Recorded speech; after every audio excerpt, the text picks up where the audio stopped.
If you want a little boost for the front of your 2005 through 2023 6-lug Toyota Tacoma, these rough country 2-inch leveling strut extensions are a great way to do it. Now this is a very easy and affordable solution to adding height to the front end of your truck, whether you want to eliminate the factory stance or rake to get some better clearance or an improvement in the look, or you want to balance out some heavier mods that you've added to the front that's laying it down. Now while increasing the capability for your rig, the best part about this kit is that you get the height and keep your factory suspension components if you don't want to change the feel, but you do want that extra boost in the front.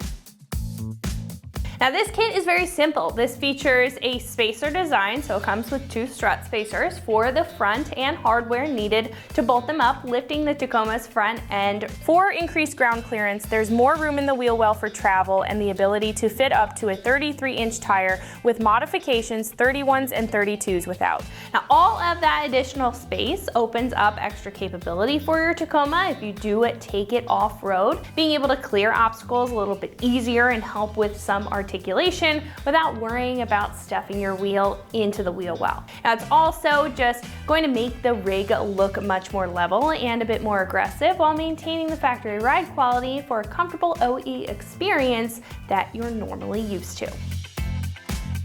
Now the spacers here are super simple, made of a durable composite material, which is essentially just a tough plastic. Now the best thing about that is that, one, it makes it affordable, and the plastic also has no chance of rusting or corroding in any type of condition, so you won't have to worry about these when they're mounted up. These also come with all of the required hardware in order to mount these up to your struts. Now what I do want to note is that if you have noticed, this spacer is a little bit smaller than 2 inches. It's actually 1 inch thick, but because it is an independent front suspension, the spring compression and the suspension geometry combined with this spacer here is what creates that 2 inches of lift in the front, so just keep that in mind when you do see a little bit of a smaller spacer compared to the lift type out of the box.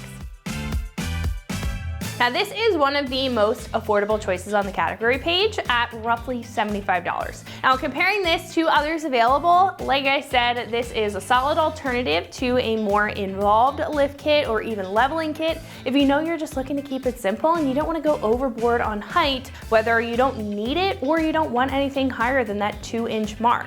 Now it also doesn't swap any components but simply adds to what you currently have, which maintains the ride if you do like your factory ride or what you're currently working with, or you just want the height but don't want to kind of jump the gun on a more involved kit if you're unsure and you want a reliable solution in the meantime. Now install here can be done with some very standard hand tools, so this gets a 2 out of 3 wrenches on the difficulty meter. I do recommend some mechanical experience in order to tackle this, but if you have that and the right setup, it should only take about 2 hours or so to get this installed. I also recommend an alignment after the installation for the best wear and performance out of your suspension and your tires. However, at this point, I'm going to hand it over to one of our installers and they're going to show you a detailed breakdown on how you can get this installed on your truck, whether you're tackling the job or you're just curious about how it bolts up.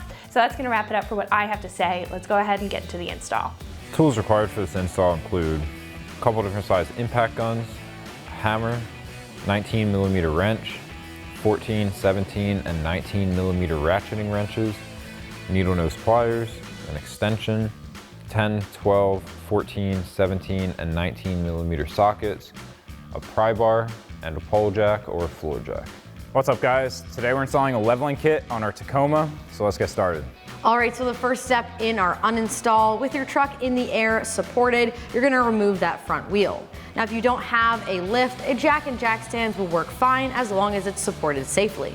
Once you've done that, grab a set of needle nose pliers. We're gonna remove the cotter pin holding on that nut for our outer tie rod. So to get this cotter pin out, it helps to straighten the other side. Just go ahead and pinch those 2 pins straight. And once you've done that, grab the opening, use some leverage and just pull it straight out. And now that your cotter pin is removed, you can get a socket on top of here. We're gonna use a 19mm. Go ahead and remove this nut. Now, if the ball joint is fully seated in this part of the knuckle, it's probably not gonna come out from just force down. What you may need to do here, suggest turning that a little bit to give yourself some more room. Re-thread on this nut to protect your threads. And then we're just gonna strike this side right here with a hammer to release this ball joint.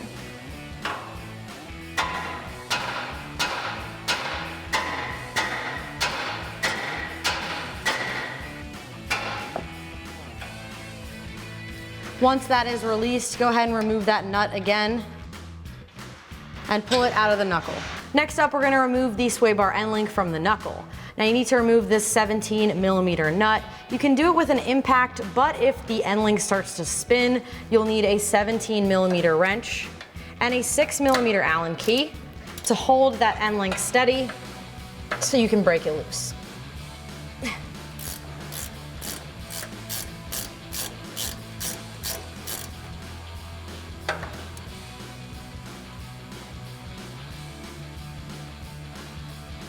Then once your nut is removed, go ahead and remove the end link from the knuckle. Next up, we're gonna be removing this bolt that holds on your brake line bracket, just to give us a little extra slack when we drop our knuckle down. Grab a 12mm socket and get this bolt removed. Remove the bracket out of the knuckle. Next up, we can also remove this second bracket that holds the brake line to the frame, just to give us a little bit more room here. We're using a 12mm wrench just because this line's a little bit in the way. You can use a socket with a swivel as well.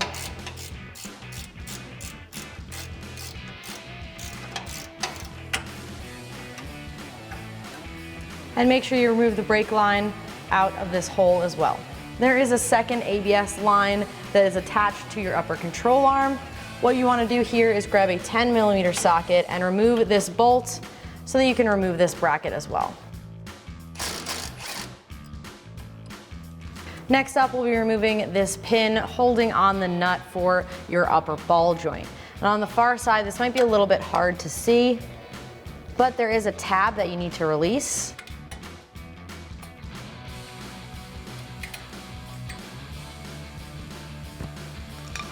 And once you've released the back part of this clip, grab a needle nose pliers and just pull it straight out. Now you can see the hook part that we had to release right here. It goes around the edge of the nut. Once you remove that, we can remove the nut. Now that we have that pin removed, we can grab a 19mm socket with a swivel extension and remove this nut. We're actually gonna leave it on just slightly because we will need to hit this part of the knuckle to release it. You'll wanna strike right on the side of the knuckle in order to release this ball joint. Now with a pry bar, we can pry down on that upper control arm to give ourselves a little bit of slack. Remove the nut. And then release the upper control arm out of the knuckle. Now we can fully release the knuckle from the upper control arm, but since we have it hanging off to the side here, what we're gonna do is just have a bungee cord support this for now so that we don't damage the axle, which is still attached. We don't need it to fully support, but as long as we're just taking a little bit of the weight off of it, that will be better. Next up, we're gonna be removing the 3 nuts that hold on the top of the strut. Grab a 14mm socket, or we're using a ratcheting wrench here, and get these removed. You can leave one threaded on slightly just to hold that in place. Continue on to remove the rest of them.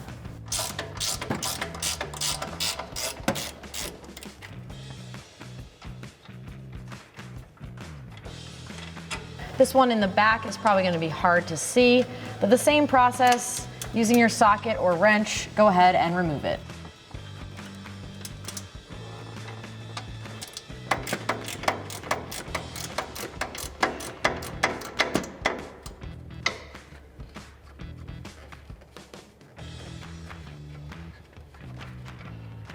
Now for the bottom of the strut, you'll need a 19mm wrench.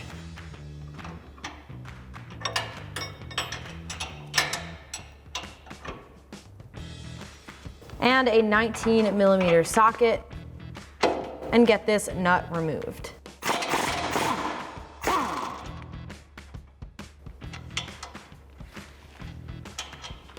Now to remove this bolt, right now there's a bit of tension on it from the lower control arm and the strut. Now if you lift up on the lower control arm, you should be able to wiggle it free, and if you don't have a second set of hands, you can grab a rubber mallet and tap it out. In order to make it easier to drop our strut, we are going to lower the sway bar. This step is optional. If you can wiggle that strut out with the sway bar in place, feel free, but this does make it a lot easier. There's 4 12mm bolts holding on this cover. Once that's removed, we can drop the sway bar down and out of the way. Grab a 12mm socket, go ahead and remove all 4 of these bolts.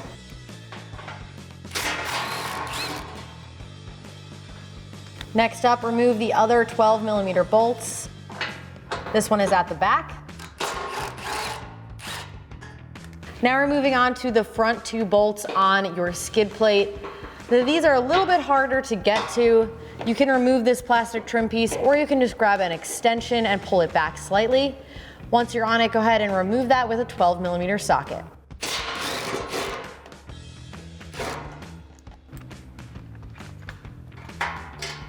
Repeat that with your other bolt at the front of the skid plate. Make sure you're supporting this, as this is the last bolt holding it in. Now with all the bolts removed, you can remove this skid plate by pushing it slightly forward. That will unhook the front. Once it's unhooked on both sides, you can bring it down. Now that we have our skid plate removed, we can remove these 2 14mm bolts on each side that hold on the sway bar bracket. Grab a 14mm bolt and get these removed. Now make sure you have something supporting this so you don't let it fall straight down. And now that we have the sway bar mount disconnected on this side, make sure you repeat those steps to disconnect the end link as well as the mount on the opposite side. And once the sway bar is completely disconnected, you can go ahead and slide it out of the way. Now there are 2 brackets there, so it won't come off the truck unless you remove those. But as long as you push this out of the way, we can now remove the strut assembly. We're removing that nut that we had placed on top just to hold it in place. Then we can bring it out and down and remove it off the truck. So now with our strut removed from the truck, we can install our spacer. Now we have 3 bolts for each spacer included in the kit. We've got these hex head cutouts that they're gonna sit in. So you can just go ahead and drop those in. And then we're gonna be using these circle holes to go over our studs.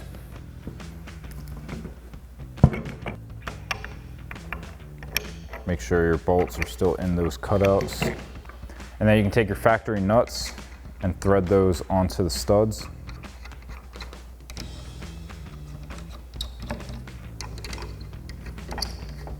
And then you can grab a 14mm socket, tighten down those 3 nuts, do the same thing for your other strut, and we'll get these back on the truck.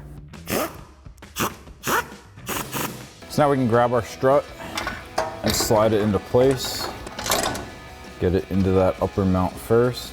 And then we have a washer and a lock nut for each of our studs. I'm just gonna thread these on, just a couple threads for now, just to hold it in place. Now we can get our bolt reinstalled into our lower mount. And then take our washer and nut, thread those onto the other side. And we're just gonna leave that loose for now. Now once you have your strut bolted in on one side, you're gonna wanna do that same thing on the other side before you continue. And that's gonna be because of the sway bar. Now once you reconnect your upper control arm ball joint, you wanna make sure this is above your axle. And then if you don't have your strut back in on the other side, you're not gonna have that room between your axle and your sway bar once you swing it down to slide your strut in. So once you have that done on the other side, we'll pop this back in. Make sure that sway bar is out of the way. So now pull that upper control arm down into the knuckle. And then thread your nut on. If you have a second set of hands, you can have your buddy get a pry bar in between the spring and the upper control arm to pull down on that to make it a little bit easier. And then we're gonna grab a 19mm ratcheting wrench to tighten that down.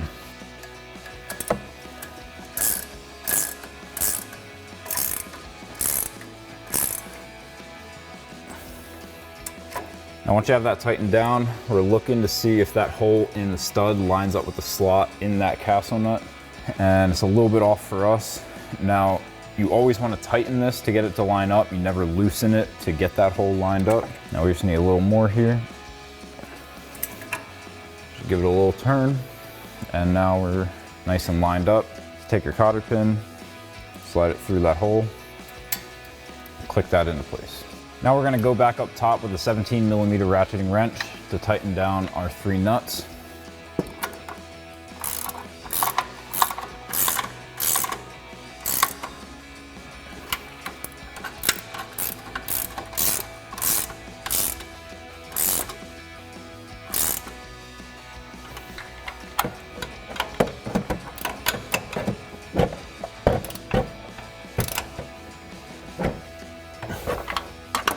So now I've got a pole jack underneath our lower control arm, putting a load on our suspension, which is what we want before we tighten down our strut bushing. Really, any bushing here, you want to have a load on your suspension. If you tighten it down while it's at full droop, then once you have that load on it, once you put it back on the ground, you're going to rotate that bushing and you can tear it. So I'm going to do the tie rod and our lower strut bolt together here. Have to rotate the knuckle a little bit and get that hole lined up. Press it in. And then for our lower strut bolt, I've got a 19mm wrench and socket to tighten that down. And then we'll grab that 19mm socket for our tie rod end. Same thing with the upper control arm ball joint. You're gonna want those holes to line up, and if they're not, always tighten, never loosen. Right there, we're lined up. So now I'm gonna grab my cotter pin. I slide that in from the back, and then grab your needle nose pliers and just bend the sides of that cotter pin in opposite directions there. And now we just have our last couple things to button up. We've got our sway bar end link that we can slide into the knuckle. And then the brackets for our brake line and ABS.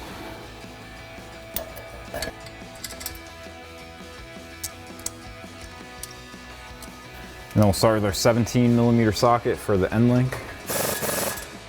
And then switch to a 12mm socket for the brake line bracket.